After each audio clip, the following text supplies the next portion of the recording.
ಅಧಿಕಾರ ಹಿಡಿಯೋದಕ್ಕೆ ಜನಪ್ರತಿನಿಧಿಗಳು ಏನ್ ಬೇಕಾದರೂ ಮಾಡೋದಕ್ಕೆ ಸಿದ್ಧರಿರ್ತಾರೆ. ಇದೇ ರೀತಿ ಕೋಲಾರದ ಮಾಲೂರು ಪುರಸಭೆಯಲ್ಲಿ ಅಧಿಕಾರದ ಗದ್ದುಗೆಯನ್ನ ಏರೋದಕ್ಕೆ ಹಣದ ಆಮಿಷ ಒಡ್ಡಿರುವಂತಹ ಆಡಿಯೋ ಒಂದು ಇದೀಗ ಭಾರೀ ವೈರಲ್ ಆಗಿದೆ.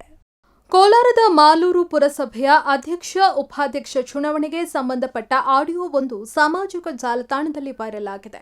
ಇದೀಗ ಈ ಆಡಿಯೋ ಬಿಜೆಪಿ ಸಂಸದ ಹಾಗೂ ಕಾಂಗ್ರೆಸ್ ಶಾಸಕ ಕೆವೈ ನಂಜೇಗೌಡ ನಡುವೆ ಆರೋಪ ಪ್ರತ್ಯಾರೋಪಕ್ಕೆ ಕಾರಣವಾಗಿದೆ. ಹೌದು, ಕೋಲಾರ ಜಿಲ್ಲೆಯ ಮಾಲೂರು ಪುರಸಭೆ ಅಧ್ಯಕ್ಷ ಉಪಾಧ್ಯಕ್ಷ ಚುನಾವಣೆ ನಾಳೆ ನಿಗದಿಯಾಗಿದೆ. 27 ಸದಸ್ಯ ಬಲದ ಪುರಸಭೆ ಅಧಿಕಾರ ಹಿಡಿಯೋದಕ್ಕೆ ಕಾಂಗ್ರೆಸ್ ಹಾಗೂ ಬಿಜೆಪಿ ಪಕ್ಷಗಳು ತೀವ್ರ ಪೈಪೋಟಿಗೆ ಬಿದ್ದಿವೆ. ಇದೀಗ ಅಧ್ಯಕ್ಷ ಉಪಾಧ್ಯಕ್ಷ ಚುನಾವಣೆ ವಿಚಾರವಾಗಿ ಕಾಂಗ್ರೆಸ್ ಶಾಸಕ ಕೆವೈ ನಂಜೇಗೌಡ ಚುನಾಯಿತ ಪುರಸಭೆ ಸದಸ್ಯರಿಗೆ ಹಣದ ಆಮಿಷ ಒಡ್ಡಿರುವ ಗಂಭೀರ ಆರೋಪ ಕೇಳಿಬಂದಿದೆ. ಕೆವೈ ನಂಜೇಗೌಡರು ಮಾತನಾಡಿದ್ದಾರೆ ಎನ್ನಲಾದ ಆಡಿಯೋ ಇದೀಗ ಸಾಮಾಜಿಕ ಜಾಲತಾಣದಲ್ಲಿ ಫುಲ್ ವೈರಲ್ ಆಗಿದೆ. ಶಾಸಕರು ಮಾತನಾಡಿದ್ದಾರೆ ಎನ್ನಲಾದ ಆಡಿಯೋದಲ್ಲಿ ಪಕ್ಷೇತರ ಸದಸ್ಯರು ಹಾಗೂ ಬಿಜೆಪಿ ಸದಸ್ಯರಿಗೆ ಟ್ರಿಪ್ ಮುಗಿಸಿ ನನ್ನ ಬಳಿ ಬಂದು ಮಾತನಾಡಿ ಹಣದ ವ್ಯವಸ್ಥೆ ಮಾಡೋಣ ಬನ್ನಿ, ತಲೆ ಕೆಡಿಸ್ಕೊಳ್ಬೇಡಿ ಅಂತ ಹೇಳಲಾಗಿದೆ. ನಮ್ಮ ಬ್ಯಾಚ್ಗೆಲ್ಲ ಅವನೊಬ್ಬನೇ ಸ್ವಲ್ಪ ವೀಕ್ ಆಗಿರೋದಣ್ಣ. ದುಡ್ಡು ಮಾಡಿಬಿಟ್ಟು ದಾಳಿ ಮಾಡ್ತೀನಿ ಹಾಂ ಇರೋ ಅಂತ ಹೇಳ್ತೀನಿ. ಇಲ್ಲ ಅವನೆಲ್ಲಿ ಹೋಗಲ್ಲ ಬಿಡೋಣ. ನಾನು ಅಣ್ಣ ಫಸ್ಟ್ ಹೇಳಿದ್ನಲ್ಲ ಅಣ್ಣ ನಿಮಗೆ, ಸೀನ್ ನಂತು ನಿಮಗೆ ಅಂತ ನಾನು ಹೇಳಿದ್ನಲ್ಲ ಅಣ್ಣ. ಅವ್ನು ಮತ್ತೆ ಅಣ್ಣ ಪೂರಿ ಮುಂಜಾನೆ ಬರ್ತಾನಂತೆ. ಓಕೆ ಓಕೆ ಮಾತಾಡು. ಮಾತಾಡ್ಲಣ್ಣ? ಮಾತಾಡು. ಸರಿ ಅಣ್ಣ. ಅದೇ ಈಗ ಹಾಂ ನೀನು ಮುರುಡೇಶ್ವರಲ್ಲಿ ಇದ್ದೀನಿ, ಯಾವಾಗ ಬರೋದು ನೀವು? ಹಾಂ, ಮುರುಡೇಶ್ವರ ನಾಳೆ ಸಾಯಂಕಾಲ ಬಿಡ್ತು ಮಾಲ್ಗ. ನಾಳೆ ಸಾಯಂಕಾಲ ಬರ್ತೀಯ? ಹಾಂ ಮ್ಯಾಮ್. ಅದೇ ಸೀಲಿ ಮಾತಾಡಿರೋದು ನಿನಗೆ ಗೊತ್ತಲ್ಲ? ಹಾಂ 20. ಹ್ಞೂ ಮ್ಯಾಮ್. ಹ್ಞೂ ಮ್ಯಾಮ್, ಆಯ್ತು ಮ್ಯಾಮ್. ಸರಿಪ್ಪ, okay ma'am. ಬಂದ್ಬಿಡು. ಹಾಂ ಮ್ಯಾಮ್. ಮಾಡೋದು ಬಂದ್ಬಿಡು. ಹಾಂ ಮ್ಯಾಮ್. ವ್ಯವಸ್ಥೆ ಮಾಡೋದು. ಓಕೆ ಆಯ್ತು ಮ್ಯಾಮ್. ಇನ್ನು ಈ ಆಡಿಯೋ ಕುರಿತಾಗಿ ಶಾಸಕ ಕೆವೈ ನಂಜೇಗೌಡ ಸ್ಪಷ್ಟನೆಯನ್ನ ನೀಡಿದ್ದು, ನಾನು ಕೆಲ ಪಕ್ಷೇತರ ಸದಸ್ಯರ ಬಳಿ ಮಾತನಾಡಿರುವುದು ನಿಜ, ಆದರೆ ಮತ್ತೊಬ್ಬ ಪಕ್ಷೇತರ ಸದಸ್ಯ ರಾಜಪ್ಪ ಜೊತೆ ಹಣದ ಬಗ್ಗೆ ಮಾತನಾಡಿದ್ದು ನಾನಲ್ಲ. ಚುನಾವಣೆ ಮುಂದೂಡಲು ಬಿಜೆಪಿ ಸಂಸದ ಎಸ್ ಮುನಿಸ್ವಾಮಿ ಅವರು ಮಾಡಿರುವ ಕುತಂತ್ರ ಇದು. ಬಿಜೆಪಿ ಪಕ್ಷ ಆಪರೇಷನ್ ಕಮಲ ಮಾಡೋದ್ರ ಜೊತೆಗೆ ಮಿಮಿಕ್ರಿ ಮಾಡೋದ್ರಲ್ಲಿ ಎಕ್ಸ್ಪರ್ಟ್ ಅಂತ ಹರಿಹಾಯ್ದಿದ್ದಾರೆ. ಬಿಜೆಪಿ ಅಧ್ಯಕ್ಷ ಉಪಾಧ್ಯಕ್ಷ ಚುನಾವಣೆ ಗೆಲ್ಲಲು ಸಾಧ್ಯವಿಲ್ಲವೆಂದು ಅರಿತು ಸಂಸದ ಎಸ್ ಮುನಿಸ್ವಾಮಿ ತಮ್ಮ ಅಧಿಕಾರ ಬಳಸಿ ಜಿಲ್ಲಾಧಿಕಾರಿ ಮೇಲೆ ಒತ್ತಡ ಹಾಕಿ ಚುನಾವಣೆ ಮುಂದೂಡಲು ಕುತಂತ್ರ ನಡೆಸಿದ್ದಾರೆ.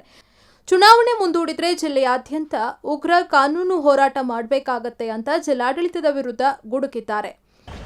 ನಾನು ಒಂದು ಆಡಿಯೋ ನಾನು ಮಾತಾಡಿರೋದು ನಾನು ಕೇಳಿದೆ. ಈಗ ನಾನು ಕೆಲವನ್ನ ಮಾತಾಡಿರೋದು, ನಾನು ಕೆಲವು ಇಂಡಿಪೆಂಡೆಂಟ್ ಅವ್ರನ್ನ ಮಾತಾಡೋದು ನಿಜ. ಇನ್ನೊಂದು ಆಡಿಯೋ ನೋಡಿದೆ, ಅದೇನು 20 ಅಂದರೆ ಏನೋ ಒಂದು ಗೊತ್ತಿಲ್ಲ. ನಾನು ಅದು ಆ ವಾಯ್ಸೇ ನಂದಲ್ಲ, ಅದು ಬೋಗಸ್ ಇದೆ. ಅದೆಲ್ಲ ಬೇಕು ಅಂತೇಳಿ ಕ್ರಿಯೇಟ್ ಮಾಡ್ಕೊಂಡಿದ್ದಾರೆ. ನನಗೂ ಅದಕ್ಕೆ ಸಂಬಂಧನೇ ಇಲ್ಲ. ನಾನು ಫ್ರೆಂಡ್ಲಿ ಕೆಲವು ಕೌನ್ಸಿಲರ್ಸ್, ಇಂಡಿಪೆಂಡೆಂಟ್ ಕೌನ್ಸಿಲರ್ಸ್ನ ನಾನು ಮಾತಾಡಿರೋದು ಅದು ಬೇರೆ ರೀತಿ, ಅದು ನೋಡಿ ಕೇಳಿದ್ದೀನಿ. ಕೆಲವು ನೋಡಿದೆ ನಾನು. ಅದರಲ್ಲಿ ಏನಿದೆ ನೋಡ್ರಿ, ಮುನ್ಸಿಪಾಲ್ಟಿಯಿಂದ ಒಳ್ಳೆ ಕೆಲಸ ಮಾಡಬೇಕಾಗ್ತದಪ್ಪ.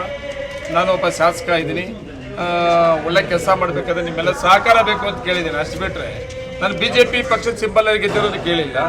ಆಮೇಲೆ ಅದ್ಯಾರೋ ಒಬ್ಬರ ಹತ್ರ ಇದೆ ಏನೋ 20 ಅನ್ನೋದು, ಅದು ಬೋಗಸು, ಅದು ಮತ್ತೆ ಅವರೇ ಕ್ರಿಯೇಟ್ ಮಾಡಿದ್ದಾರೆ.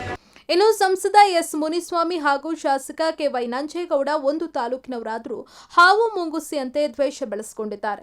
ಮಾಲೂರು ಪುರಸಭೆಯಲ್ಲಿ ಬಿಜೆಪಿ 10 ಸದಸ್ಯರನ್ನ ಹೊಂದಿದ್ದು ಪಕ್ಷೇತರರನ್ನ ಸೆಳೆದು ಅಧಿಕಾರ ಹಿಡಿಯಲು ಸಂಸದರು ಯತ್ನಿಸುತ್ತಿದ್ದಾರೆ. ಕಾಂಗ್ರೆಸ್ ತನ್ನ 11 ಸದಸ್ಯರೊಂದಿಗೆ ಜೆಡಿಎಸ್ ಓರ್ವ ಹಾಗೂ ಪಕ್ಷೇತರರಿಗೆ ಗಾಳ ಹಾಕಿ ಪುರಸಭೆಯಲ್ಲಿ ಕಾಂಗ್ರೆಸ್ ಆಧಿಪತ್ಯ ಸಾಧಿಸಲು ನಂಜೇಗೌಡ ತಂತ್ರ ರೂಪಿಸಿದ್ದಾರೆ. ಬಿಜೆಪಿ ಓರ್ವ ಸದಸ್ಯರಿಗೆ ಬಲೆ ಬೀಸಿರುವ ಕಾಂಗ್ರೆಸ್ ಹಣದ ಆಮಿಷ ಒಡ್ಡಿದೆ ಎಂಬುದು ಸಂಸದ ಮುನಿಸ್ವಾಮಿ ಆರೋಪ.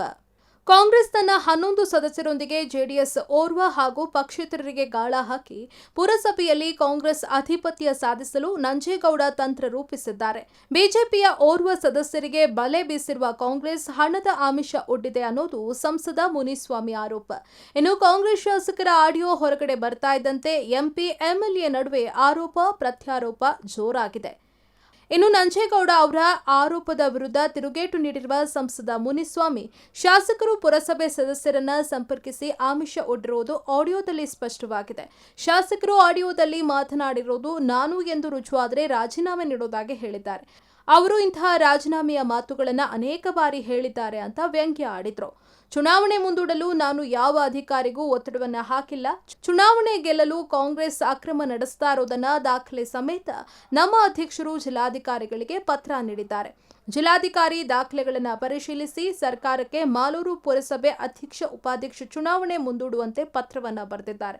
ಇದರಲ್ಲಿ ಯಾವುದೇ ರಾಜಕೀಯ ಕೈವಾಡವಿಲ್ಲ ಎಂದು ಸಂಸದ ಮುನಿಸ್ವಾಮಿ ಹೇಳಿದ್ದಾರೆ. ಶಾಸಕರಾದಂಥ ನಂಜೇಗೌಡರು ಅವರ ಹಣಬಲ ಮತ್ತು ತೋಳ್ಬಲ ಇದನ್ನು ಬಳಸಿ ನಾವು ಒಂದೊಂದು ಅಭ್ಯರ್ಥಿಗಳಿಗೆ 20 ಲಕ್ಷ ಕೊಡ್ತೀರಿ, 30 ಲಕ್ಷ ಕೊಡ್ತೀರಿ, 40 ಲಕ್ಷ ಕೊಡ್ತೀರಿ ಅಂಥೇಳಿ ಎಲ್ಲರಿಗೂ ಫೋನ್ಗಳನ್ನು ಅವರೂ ಮಾಡಿ ಮತ್ತು ಅವರ ಸಹಚರ ಕಡೆಯಿಂದನೂ ಫೋನ್ಗಳನ್ನು ಮಾಡಿಸಿ ನಮ್ಮ ಪಕ್ಷದಲ್ಲಿ ಗೆದ್ದಿರ್ತಕ್ಕಂಥವ್ರನ್ನ ಒಬ್ಬರನ್ನ ಅಪಹರಿಸ್ಕೊಂಡು ಹೋಗಿದ್ದಾರೆ ಅಂತೇಳಿ ನಮ್ಮ ತಾಲೂಕು ಅಧ್ಯಕ್ಷರು ಕಂಪ್ಲೇಂಟು ಮಾಡಿದ್ದಾರೆ. ಅದು NCR ತಗೊಂಡಿದ್ದಾರೆ.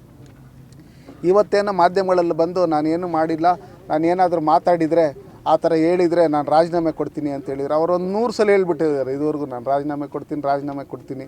ಅದು ಒಂದೇ ಒಂದು ಮಾತಾಡಿರೋದು ನೋಡಿಸ್ಬಿಟ್ರಿ ಅಂತೇಳಿದ್ರೆ ನಿಮ್ಮ ಕೈಗೆ ಎಲ್ಲರೂ ವಾಟ್ಸಪ್ಗಳಲ್ಲೆಲ್ಲ ಅವ್ರು ಮಾತಾಡಿರ್ತಕ್ಕಂಥದ್ದು ನೀವೇನು ನೋಡಿದ್ದೀರಿ, ಕೇಳಿದ್ದೀರಿ ಅವರು ಯಾವ ಥರ ಅಂತ. ಅವ್ರು ನಿಜವಾಗ್ಲೂ ಅವ್ರು ಹೇಳ್ದಂಗೆ ನಡ್ಕೊಳ್ಳೋರೆ ಆದರೆ ಆ ರಾಜೀನಾಮೆ ಕೊಟ್ಬಿಡ್ಲಿ ಫಸ್ಟು. ಇವರು ಆಯಿತು ದುಡ್ಡು ಮಾಡ್ಕೊಳ್ಳೋದು ಯಾವ ರೀತಿ, ದುಡ್ಡು ಯಾವ ಥರ ಮಾಡಬೇಕು ಅದನ್ನು ಹೇಳ್ಕೊಡ್ತೀರಿ, ಆ ದುಡ್ಡು ಬರೋಂಗೆ ಮಾಡ್ತೀರಿ ಬನ್ನಿರಿ ಅಂತ ಹೇಳೋದು, 20 ಲಕ್ಷ ಕೊಡ್ತೀರಿ ಅಂತ ಹೇಳೋದು, ಉಪಾಧ್ಯಕ್ಷರು ಮಾಡ್ತೀರಿ ಅಂತ ಹೇಳೋದು, 2-3 ಉಪಾಧ್ಯಕ್ಷರು ಮಾಡ್ತೀರಿ ಅಂತ ಅವರಲ್ಲೇ ಗೊಂದಲದ ಗೂಡಾಗ್ಬಿಟ್ಟಿದೆ. ಆ ಹೋಗಿರೋಂಥ ಜಾಗದಲ್ಲಿ ಸಣ್ಣ ಪುಟ್ಟ ಮಿಸ್ಅಂಡರ್ಸ್ಟ್ಯಾಂಡಿಂಗ್ಗಳಾಗಿ ನಿಮ್ಮನ್ನು ಅಧ್ಯಕ್ಷರು ಮಾಡ್ತೀರಿ ಅಂತ 2-3 ಏನು ಈ ಥರ ಏನು ಸುಳ್ಳುಗಳು ಹೇಳ್ಕೊಂಡು ಬಂದಿರೋದ್ರಿಂದ ಅವರಲ್ಲೇ ಗೊಂದಲ ಆಗಿರೋದ್ರಿಂದ ಅವರು ಚುನಾವಣೆಯನ್ನು ಈ ಥರ ವಾಮ ಮಾರ್ಗದಲ್ಲಿ ತಗೊಂಡೋಗಿ ಕುದುರೆ ವ್ಯಾಪಾರ ಮಾಡ್ತಾಯಿದ್ದಾರೆ. ಅದಕ್ಕೋಸ್ಕರ ಇದು ರಾಜಕೀಯದ ಪ್ರಜಾಪ್ರಭುತ್ವದ ಕಗ್ಗೊಲೆ. ಇದು ನಾವು ಯಾವುದೇ ರೀತಿಯಾದಂಥ ಜಿಲ್ಲಾಧಿಕಾರಿಗಳಿಗಾಗಲಿ ನಾವು ಒತ್ತಡ ಏನು ಹಾಕಿಲ್ಲ. ಇದ್ರ ಬಗ್ಗೆ ಕಾನೂನು ರೀತಿಯಲ್ಲಿ ಏನು ಕ್ರಮ ಕೈಗೊಳ್ಬೇಕಂತೇಳಿ ನಮ್ಮಲ್ಲಿ ಪಕ್ಷದ ಅಧ್ಯಕ್ಷರು ಅವ್ರಿಗೊಂದು ಅಹವಾಲನ್ನು ಕೊಟ್ಟಿದ್ದಾರೆ. ಚುನಾವಣಾ ಸಮಿತಿಗೂ ಆಯುಕ್ತರಿಗೂ ಒಂದು ಅಹವಾಲನ್ನು ಕೊಟ್ಟಿದ್ದಾರೆ. ಮುಂದಿನ ಕಾನೂನು ರೀತಿಯಲ್ಲಿ ಏನು ನಡೀಬೇಕು ಅದು ನಡೀತೈತೆ. ಒಟ್ಟಾರೆ ಅಧಿಕಾರ ಹಿಡಿಯಬೇಕೆಂಬ ಹಠಕ್ಕೆ ಬಿದ್ದಿರುವ ಎರಡೂ ಪಕ್ಷಗಳ ನಾಯಕರು ತಮ್ಮಲ್ಲಿರುವ ಎಲ್ಲಾ ತಂತ್ರಗಳನ್ನ ಹೂಡುತ್ತಿದ್ದಾರೆ. ನಾಳೆ ನಡೆಯಲಿರುವ ಅಧ್ಯಕ್ಷ ಉಪಾಧ್ಯಕ್ಷ ಚುನಾವಣೆಯಲ್ಲಿ ಯಾರ ಕೈ ಮೇಲಾಗಲಿದೆ ಎಂಬುದು ಕಾದು ನೋಡಬೇಕಾಗಿದೆ. Bettappa, express TV, Kolar.